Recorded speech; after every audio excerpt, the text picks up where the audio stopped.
473 വകുപ്പ് അനുസരിച്ച് ശിക്ഷിക്കപ്പെട്ട ഒരു കുറ്റവാളി ഒരു നിശ്ചിത കാലാവധിയിൽ ശിക്ഷ അനുഭവിച്ചു കഴിഞ്ഞും അവരുടെ പ്രവൃത്തികൾ, ജയിലിലെ പ്രവൃത്തികൾ ജയിൽ മാനുവൽ അനുസരിച്ചും പ്രിസൺ റൂൾസ് അനുസരിച്ചും നല്ല നടപ്പിന് വിധേയമാകപ്പെട്ടതാണ് എന്ന് ഉദ്യോഗസ്ഥർക്ക് ബോധ്യം വന്നാൽ അവർക്ക് ആ കാര്യം ശുപാർശ ചെയ്യാവുന്നതാണ്. ഇപ്പോൾ വാർത്തയിൽ നിറയുന്ന ഷെറിൻ എന്ന വ്യക്തിയുടെ ശിക്ഷാ ഇളവ് എന്നുള്ളത് നമുക്ക് ഇത്തരണത്തിൽ നമുക്കത് ഓർക്കേണ്ടതാണ്. നമുക്കൊന്ന് പരിശോധിക്കാം.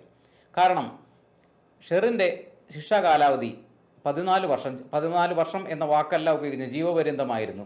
കാരണം ഒരു കൊലപാതക കേസിലെ പ്രതിയായിട്ടാണ് ഷെറിൻ ജയിലറയിലേക്ക് കടന്നു ചെല്ലുന്നത്.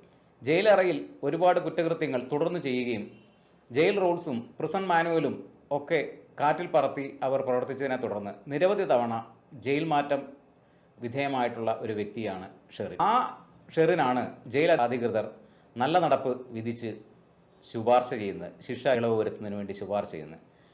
ജയിൽ അധികൃതരുടെ ശുപാർശയെ തുടർന്നാണ് കൗൺസിൽ ഓഫ് മിനിസ്റ്റേഴ്സ്, അതായത് നമ്മുടെ മന്ത്രിസഭ, അങ്ങനെ ഒരു പ്രത്യേക ഉത്തരവ് പ്രകാരം അവർക്ക് ശിക്ഷാ കാലാവധി കുറവ് ചെയ്യുന്നതിന് വേണ്ടി അനുവദിച്ചത്. ആ സർക്കാരിൻ്റെ ശുപാർശ ഗവർണർക്ക് ഇപ്പോൾ നൽകിയിരിക്കുകയാണ്. ശിക്ഷാ കാലാവധി കുറവ് ചെയ്യുന്നതിനെ സംബന്ധിച്ച് നിരവധിയായ കേസ് ലോസ് നമ്മുടെ ഈ ഭാരതത്തിലുണ്ടായിട്ടുണ്ട്. നമ്മൾ കേട്ടിട്ടുള്ള ഈ അടുത്ത് രാഷ്ട്രീയ കോളിളക്കം സൃഷ്ടിച്ച ഒരു കൊലപാതകമായിരുന്നു ടി പി ചന്ദ്രശേഖരൻ വധക്കേസ്.